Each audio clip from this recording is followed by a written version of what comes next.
एका बाजूला या निवडणुकीमध्ये बरेचसे शीर्षस्थ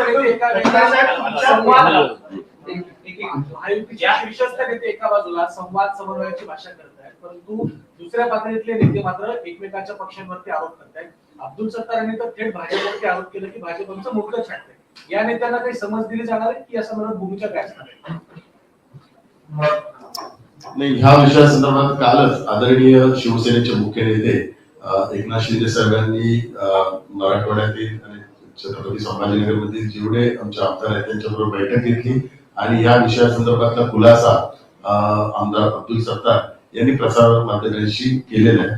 त्यामुळे हा विषय माननीय मुख्य नेते एकनाथ शिंदे साहेबांनी सर्वांची चर्चा करून या संदर्भातला जो निर्णय आहे जो अब्दुल सत्तारांनी स्वतः प्रसार माध्यमातून तो डिक्लेअर केला. सत्तारांनी आज पुन्हा भाजपवरती टीका केली. आज सकाळी पुन्हा एकदा त्यांनी टीका केली आहे की आम्ही निधी मिळण्यासाठी काम होण्यासाठी उठाव केला, परंतु तो निधीच आम्हाला मिळत नाही, त्यामुळे आता आम्ही करायचं नाही असं कुठेही बोलले नाहीत. आणि या संदर्भात माननीय मुख्य नेते आदरणीय एकनाथ शिंदे साहेबांनी सर्व वरिष्ठ नेत्यांशी काल चर्चा केलेली आहे.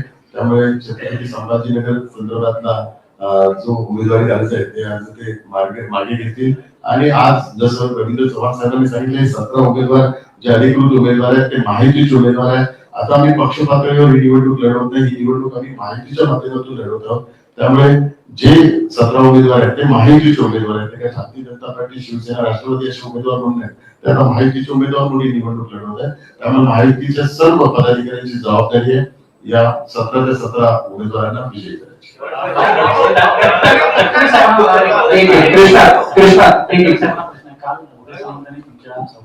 सर्व कोकणातल्या आमदारांची एक बैठक झाली. या बैठकीमध्ये ठरवण्यात आलं की जुली दरमी यांनी जो उमेदवारी अर्ज भरलेला आहे तो मागे घेतला जाईल, परंतु तत्पूर्वी काही खडाजंगी झाली, काही वादविवाद झाले अशा प्रकारची माहिती मिळते आणि उमेदवारी अर्ज मागे घेणार आहेत. त्या एक असं आहे की स्थानिक स्वराज्य संस्था कोकणच्या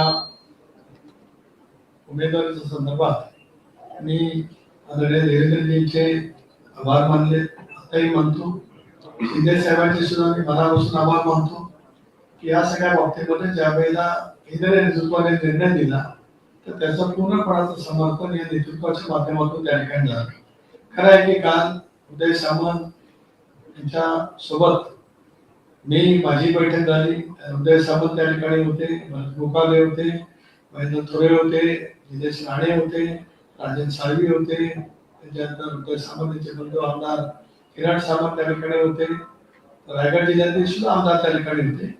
आमची चर्चा खेळीमेळची झाली. आमच्या चर्चेमध्ये कुठेही काय वादविवाद नाही झालेला आहे, कारण दीर्घकाळ आम्ही सुद्धा जिल्ह्यामध्ये एकत्रित काम केलेलं आहे.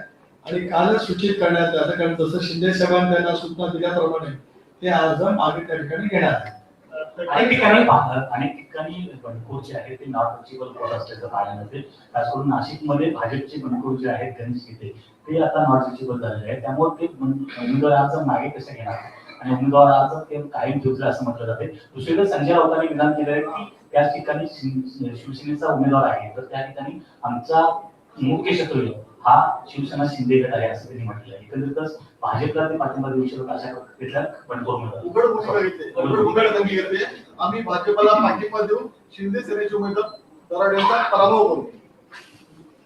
सर्व समारोप करतो.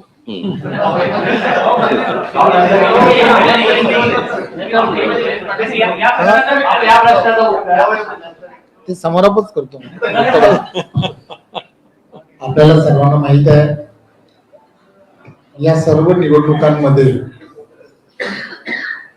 आपण पाहिलं असेल की जे मतदान आहे आणि मतदारांना ची असणारी जी आपण ज्याला गोळाबेरीज ज्याला म्हणतो ती पाहिली तर महायुतीला 100% विजय मिळणारच आहे.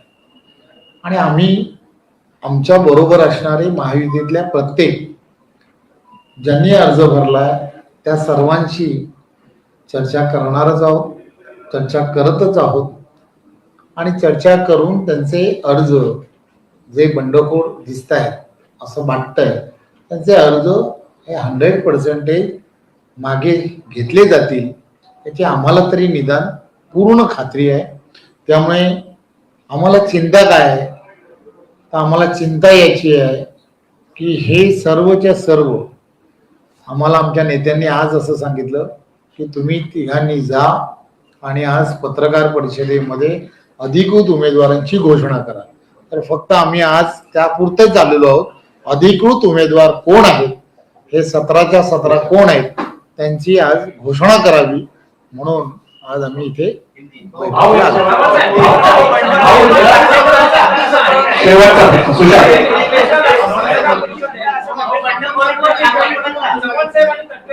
प्रश्न आहे, तुम्ही हा दावा करता की महायुतीचे 17ही उमेदवार निवडून येथील आवश्यक संख्या. तुम्हाला शंका आहे का?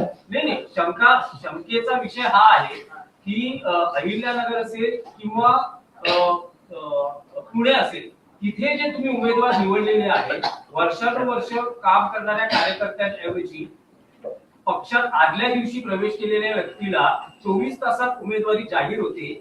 नेमके निकष काय होते या लोकांना उमेदवारी देण्यासंदर्भात? भूखंडे साहेब, पत्रकार परिषदेमध्ये सर्व विषयाची चर्चा करणं हे अपेक्षित नसतं.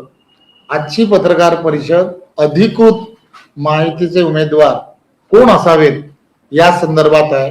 चहापान आहे. चव्हाण साहेब, मी अधिकृत उमेदवारांसंदर्भातच मी निकष विचारले. निकष सांगण्याची निकष जे असते निकष भूखंडे साहेब,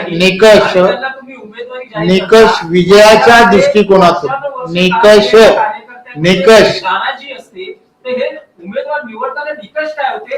तटकरे साहेबांना हा प्रश्न आहे आणि तुम्हालाही हा प्रश्न. दोन गोष्टी दुखंडे साहेब, आपण मला वाटतं कोणाकडून हा प्रश्न घेऊन आलाय या संदर्भात आपल्याला प्रतिप्रश्न विचारावा असं मला वाटतं.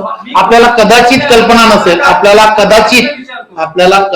कल्पना नसेल की देशाचे पंतप्रधान नरेंद्र मोदीजी यांच्या नेतृत्वामध्ये आणि महाराष्ट्रात महायुतीमध्ये ज्या वेळेला निर्णय प्रक्रिया ज्या होत असतात, त्या निर्णय प्रक्रिया या जाहीरपणे पत्रकार परिषदेमध्ये सांगण्याची प्रथा आणि परंपरा अजून सुरू झालेली नाही.